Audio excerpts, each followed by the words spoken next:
Eka mbakengurukire inshuti banywanyi bacu baherereye ijyanye no ku migabane y'amakungu ijya kure, abaherereye muri Leta Zunze Ubumwe za Amerika, abaherereye muri Canada, abaherereye mu Bufaransa, mwese turabasuje amahoro y'Imana akomeze abane namwe.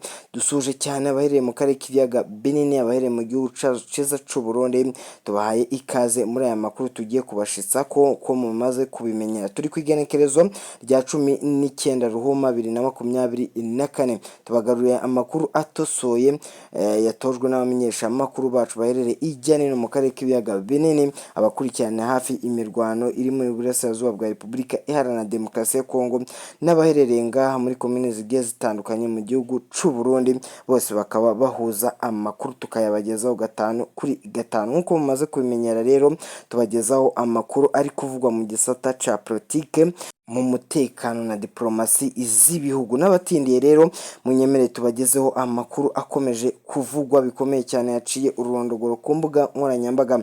Bamwe mu banyepolitike bari gusabira Evariste Ndayishimiye ibihano mpuzamahanga bishingiye ku ntambara. Leonce Ngendakumana avuga ko Ndabirabe ari mu banyuruje amafaranga yaragenewe 19 no kugirwanya. Andi makuru turaza kubagezaho ni inama ikomeye cyane yakozwe n'ingabo za SADC ndetse n'ingabo z'u Burundi, bari kurebera hamwe uburyo bashyira hamwe muri iyi mirwano yo mu buseruko bwa Repubulika Iharanira Demokarasi ya Kongo. Andi makuru turaza kubagezaho Ubuholandi, Ububirigi, Leta Zunze Ubumwe za Amerika ubu ngubu zahamagaje abaturage babo b'ibi bihugu baherereye muri Repubulika ya Demokarasi ya Kongo gutaha mu bihugu byabo vuba byihuse, dore ko ibi bihugu bikomeye ku isi biri gutangaza ko iki gihugu cya Repubulika Iharanira Demokarasi ya Kongo kigiye kubamo imirwano ikomeye cyane. Andi makuru turaza kubaganirizaho nuko ubu ngubu abakongomani bamaje gutwika idarapo ry'igihugu gikomeye ku isi Leta Zunze Ubumwe za Amerika,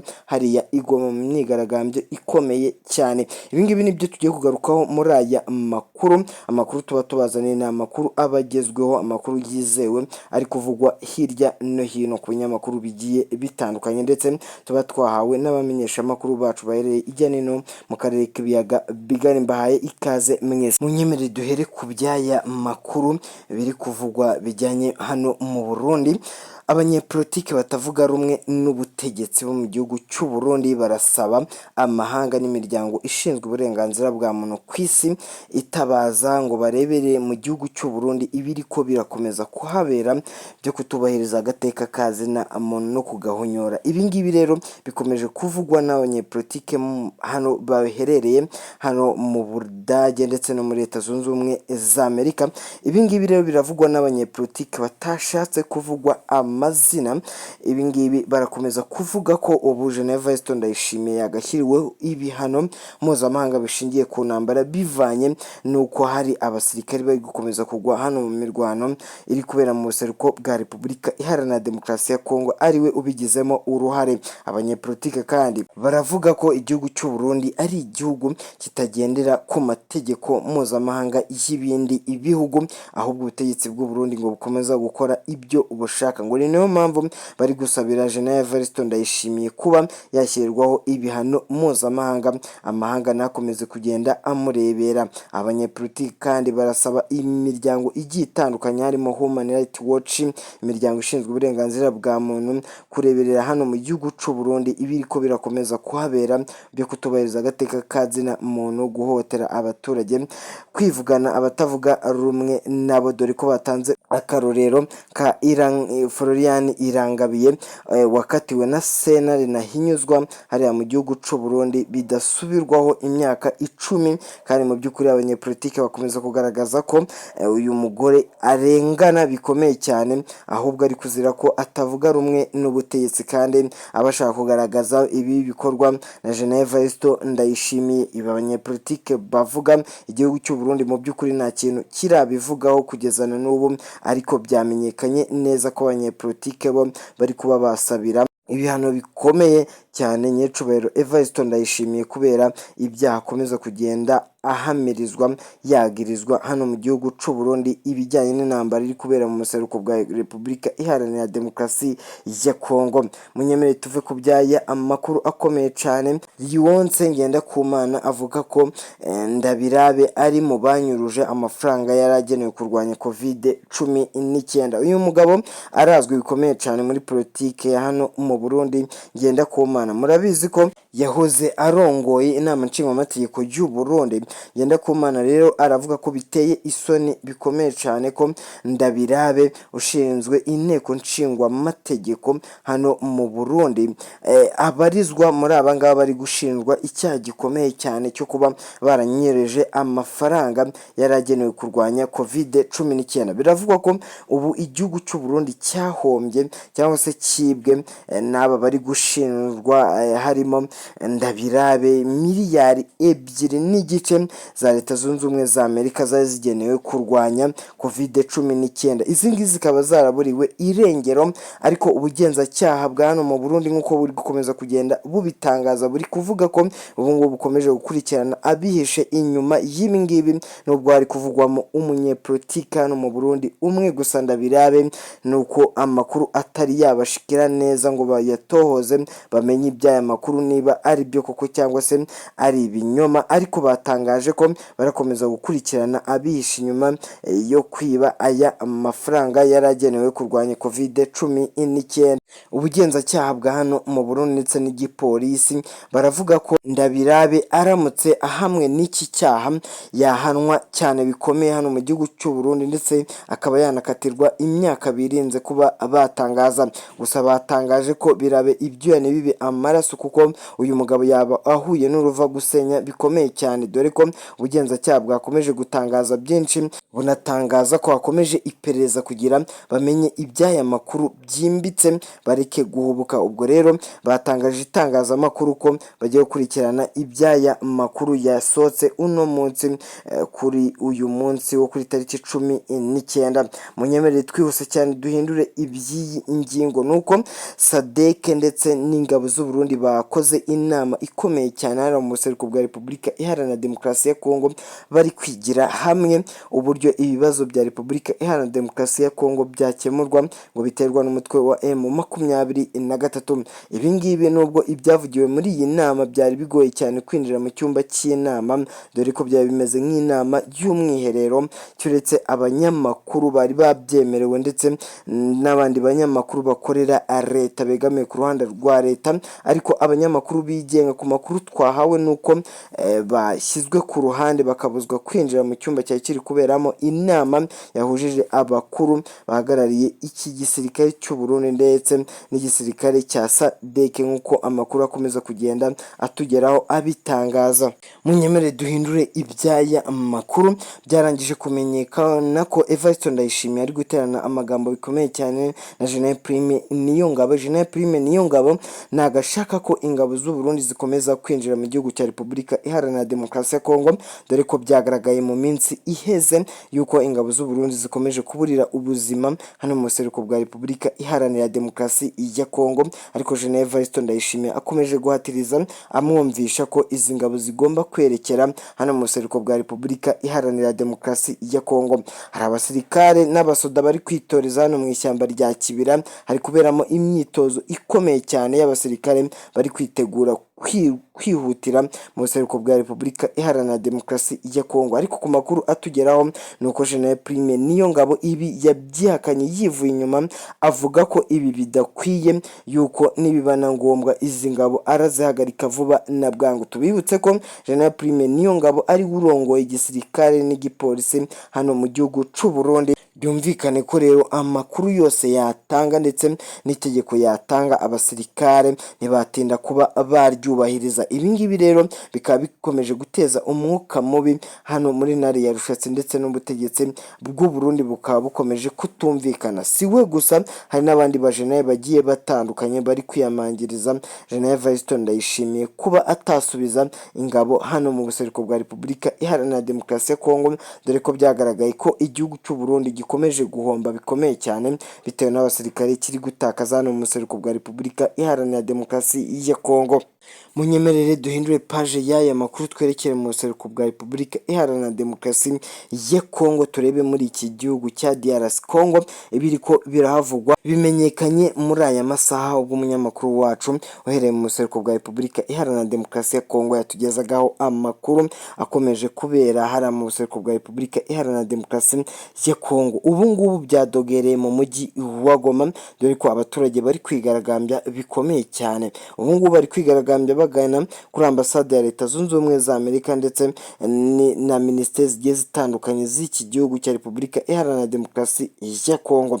Mu makuru yandi atugeraho, aba baturage byagaragaye bari gutwika idarapo ry'igihugu gikomeye ku isi cya Leta Zunze Ubumwe za Amerika. Iri darapo ryatwitswe ku mugaragaro n'abaturage ba Kinshasa ndetse na Bagoma. Abangaba bari bahuye mu myigaragambyo ikomeye cyane bari kwamagana yuko Leta Zunze Ubumwe za Amerika zakwinjira muri iki kibazo, dore ko abangaba bakunze kwigaragambya bikomeye cyane hano, dore ko mu minsi yashize n'ubundi bigaragambije bamagana MONUSCO, bayamaganira kuri bavuga ko ntacyo ibamariye mu myaka myinshi ishize MONUSCO ibarizwa muri iki gihugu.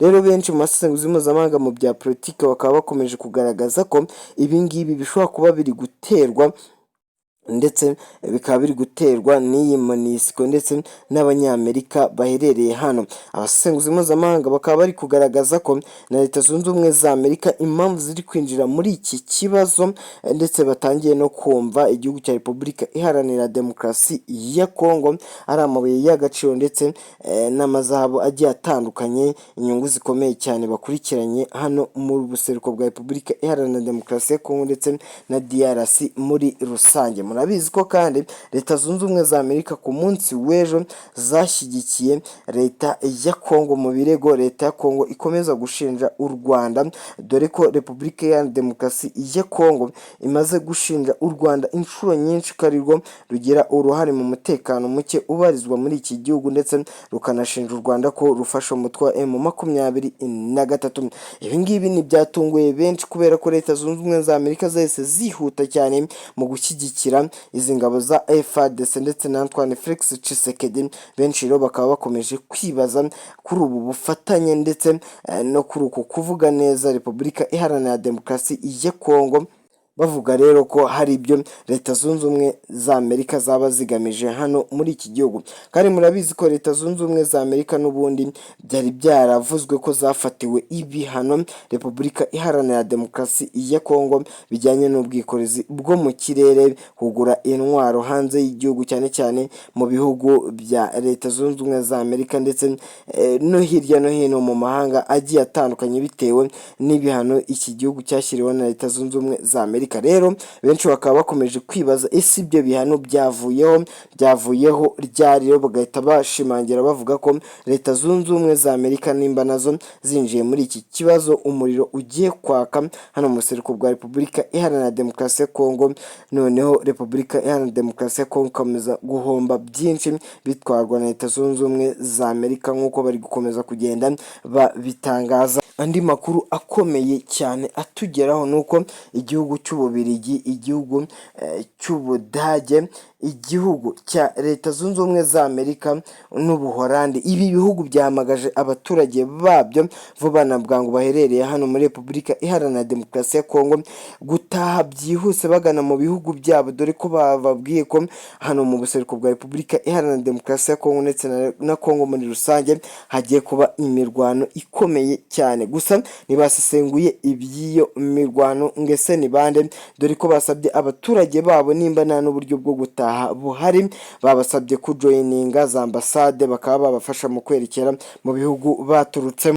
Aba baturage rero b'abanyamahanga akaba atari bwo bwa mbere basabwe gutaha mu by'ukuri, dore ko no ku nshuro ya mbere basabwe gutaha vuba na bwangu ariko bagasa naho binangira. Ubwo rero duteze amaso bikomeye cyane yuko aba baturage mu by'ukuri barahita bataha mu bihugu byabo, dore ko bahora bahamagarwa bivuba na bwangu babateguza ko hano mu buseruko ndetse na Leta Zunze Ubumwe za Amerika bagiye kugiranya ubufatanye buhamye bwo kuba bacyura aba baturage ba Leta Zunze Ubumwe za Amerika cyane cyane baherereye hano mu buseruko bwa Repubulika Iharanira Demokarasi ya Kongo bitewe n'imirwano ikomeje kuhabera. N'igihugu cy'Ubudage cyahamagaje vuba na bwangu abaturage bacyo. Ibi rero bikaba bikomeje gutera impungenge benshi no kwibaza byinshi bavuga ko ese iyo ntambara iteye ute, noneho Leta Zunze Ubumwe za Amerika ziri kuvuga Ubuholandi ndetse n'ibindi bihugu, dore ko ibi ngibi mu by'ukuri bari gutangaza ko byihishe inyuma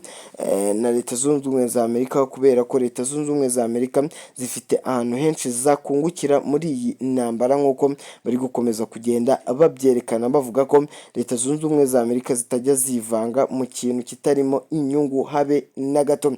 Ibi ngibi rero biri gusesengurwa n'abasesenguzi mpuzamahanga mu bya politiki bakagaragaza ko izi ngizi atari impuhwe Leta Zunze Ubumwe za Amerika zifitiye igihugu cya Repubulika Iharanira Demokarasi ya Kongo, ahubwo bagakomeza gusaba Antoine Felix Tshisekedi kuba maso bivanye n'uko amahanga akomeje kwinjira hano muri iki kibazo cya Repubulika Iharanira Demokarasi ya Kongo. Munyemerere twihuse cyane tujye ku makuru ari kuvugwa hano muri Repubulika Iharanira Demokarasi ya Kongo akomeye cyane ava ku mukuru w'igihugu Antoine Felix Tshisekedi. Antoine Felix Tshisekedi yaganiye n'igitangazamakuru Radio Okapi hano mu buseruko bwa Repubulika Iharanira Demokarasi ya Kongo, ariko iki kinyamakuru gikorera muri Repubulika ya Kongo yose hano hose. Ikinyamakuru rero biravugwa ko rero cyamusanze hano i Kinshasa mu murwa mukuru bakagirana ikiganiro bikomeye cyane, ariko Antoine Felix Tshisekedi n'ubundi yakomeje gutsimbarara ku ntambara y'igihugu cy'u Rwanda ndetse na Repubulika Iharanira Demokarasi ya Kongo, ndetse yanagaragaje byinshi bitajyaga bitangazwa nk'uko biri kugenda bitangazwa. Ubu ngubu yeru yavuga ko ibintu bigiye kurushaho gukomera cyane kuko yize ingamba zose zigiye kwituma uyu mutwe wa M23 usubira inyuma nk'uko yakomeje kugenda abitangaza. Uyu mutwe rero yawugarutseho kenshi, abanyamakuru bakamubaza ibibazo bigenderanye n'imibereho y'abanyekongo, ibibazo by'ubukungu bukomeje kugwa hasi kubera iby'iyi ntambara. Yavuze ko nta mpungenge zikunze kubaho ndetse nta n'izo bagomba kugira, kubera ko ngo igihugu cya Repubulika Iharanira Demokarasi ya Kongo gifite abayobozi ngo bakireberera hirya no hino, ndetse akaba yanasabye abaturage batuye mu bice bigiye bitandukanye ngo gutuza bikomeye cyane bagakurikirana ibibazo bya Repubulika Iharanira Demokarasi ya Kongo ndetse n'iterambere rya Repubulika Iharanira Demokarasi ya Kongo. Ibyo rero Antoine Felix Tshisekedi yabitangaje n'ubundi igihe yagiranaga ikiganiro n'itangazamakuru rya Radio Okapi hariya muri Kinshasa. Benshi rero bakaba bakomeje kwibaza kuri ibi Antoine Felix Tshisekedi akomeza kugenda mu by'ukuri atangaza, agaragariza itangazamakuru namwe murarizi rigashakisha ibyo ari kuvuga bikabura neza, dore ko yanijeje ngo umutekano w'abaturage ba Repubulika Iharanira Demokarasi ya Kongo.